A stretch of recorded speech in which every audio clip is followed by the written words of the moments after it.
Today we're talking about dancing robots. Maybe you saw at the Spring Festival Gala in China, they broadcasted to the entire nation, to the world, their dancing robots also performing Kung Fu. So this was really interesting because it's the first time a lot of people have seen, some of these amazing acrobatic stunts that these robots can do. So in today's video, we're going to be focusing on the discussion topic, how are robots entering our society? What ways should they be entering? How have they impressed us so far? And are they really going to be good for us in this world? And what ways can, one, they serve in our society and be part of it? But two, what of course will be the criticisms, what will be the setbacks, and what fears and what problems is this going to cause for mankind and humanity? Okay, so let's get started.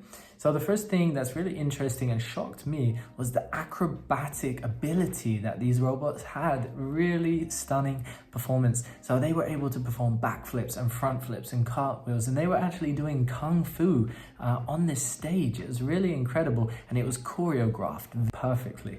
It was perfectly done, and it was done very well. And I'm really excited to explore this topic a little bit more because I think these humanoids, these robots, the way that they have been designed, they follow with they're able to perform actions with such a degree of accuracy that is really interesting to pay attention to.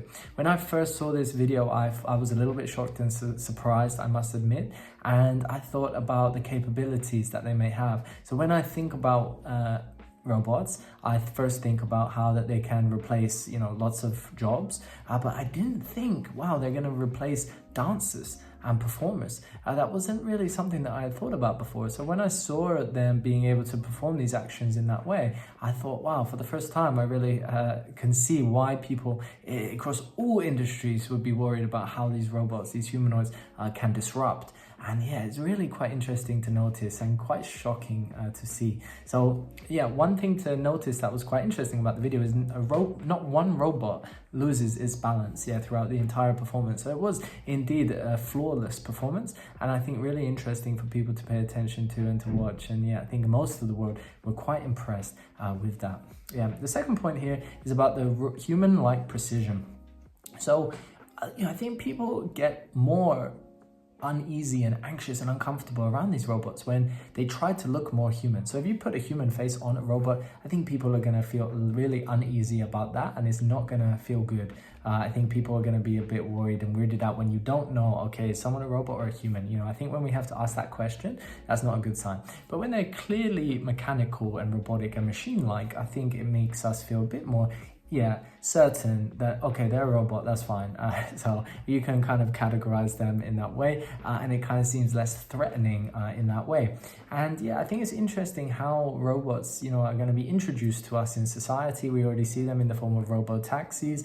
In some parts of the world, you will also see them actually walking on the streets. I think noticeably in Shanghai, this has happened, and people will see these videos of them walking the dog or pushing a baby in a pram. So it's quite interesting to see how this develops in societies, how they start to integrate, what lengths are some of these companies willing to go to, one, make money, because offering this service is of course going to enter the mainstream because it's going to be very profitable for businesses. So it's going to be just interesting to pay attention to the space and see how it grows and see how it evolves. But I think seeing these martial art performances, then performing Kung Fu, I think it really gives you a great idea in terms of what sequences they can follow. And if robots can follow certain sequences, then this means that they can perform tasks and duties, and they will have a role in things that they can do. So these humanoids, it looks like they're going to be part of society. They're going to slowly integrate, and I think people are going to be very uneasy about them at first, but it's going to become normal, I guess, in society. But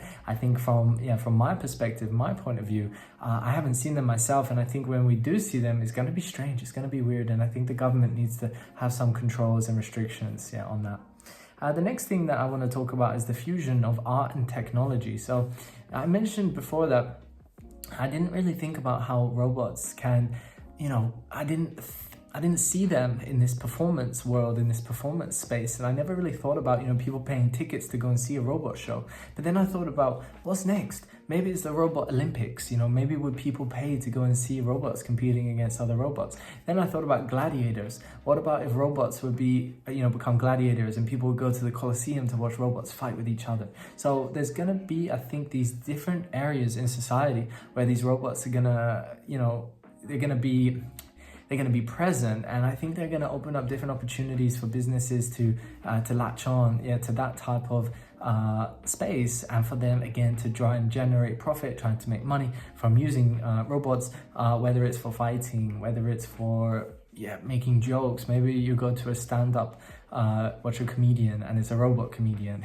You know, it's crazy to think about, but that looks like that's the world that we're heading into. And I think the government really needs to pay attention to that, and of course put lots of restrictions and control over it before these robots just become fully integrated with humans in society. So I think AI is one topic, humanoids are another topic, and they're all run on these systems and these data centers, processing the robot's mind and how it works. So I think we just need to be very clear and careful about how what role robots will play in our society. Okay.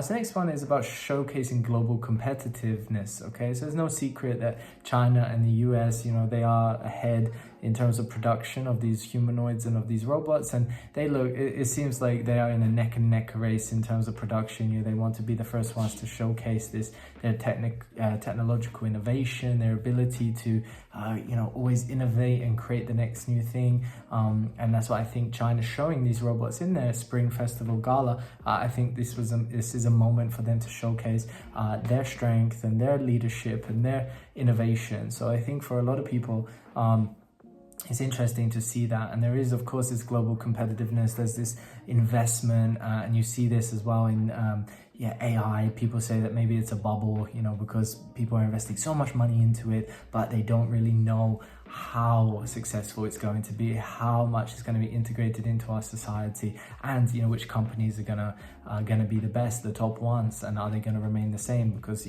lots of people are investing money into AI startups at the moment, hoping that they can be a unicorn in this space and generate billions of dollars, and become at the head of the market and be the most dominant one and play a dominant role in this society. So I think it's quite interesting to pay attention to that, and I think a lot of people will look at technological leadership and will decide what role they want robots to play in their own societies, and I think a lot of people need to think about what role robots can play in their own lives. I think people will discuss people who are elderly, what support what help they could get from robots, whether it's help with the groceries or helping them around the house. Or I think there's already an AI company that's released a product that just is helping combat loneliness in elderly people. So I guess that's a good thing. It's helping people. So I think there are fields where robots can play a really good role, but then there are other fields which feel like they are directly replacing a human, and then it becomes more of a contentious issue, and highly debated issue. And so the last thing I want to mention here is about industrial strength and entertainment. So I think in terms of entertainment and performance, I think seeing these robots replacing humans in an entertainment sense is quite strange, and I think it will be quite hard because to see robots like making jokes, for example, and to be overtaking humans in certain ways, then I think this is going to be really difficult, I think, for them to replace humans in that sense. But I think after seeing this video, I think it is clear that they are going to be in the entertainment space, and that maybe they will become more popular. So it really depends, I think, on each country and their policies that they have, and I think this is going to have a big impact on society. So overall, I think that it's important to debate this topic, and for people to mention their observations and their comments, and you can add those below down in the comments, any of your thoughts or how you think robots should integrate into our society. And I hope you found this video useful, guys. I would recommend watching this mimicking, or do some active video participation. Also try to use progressive subtitle removal so you're not so dependent on subtitles, and use this video to help you in your English learning. And I hope you found it useful. I'll see you on the next one.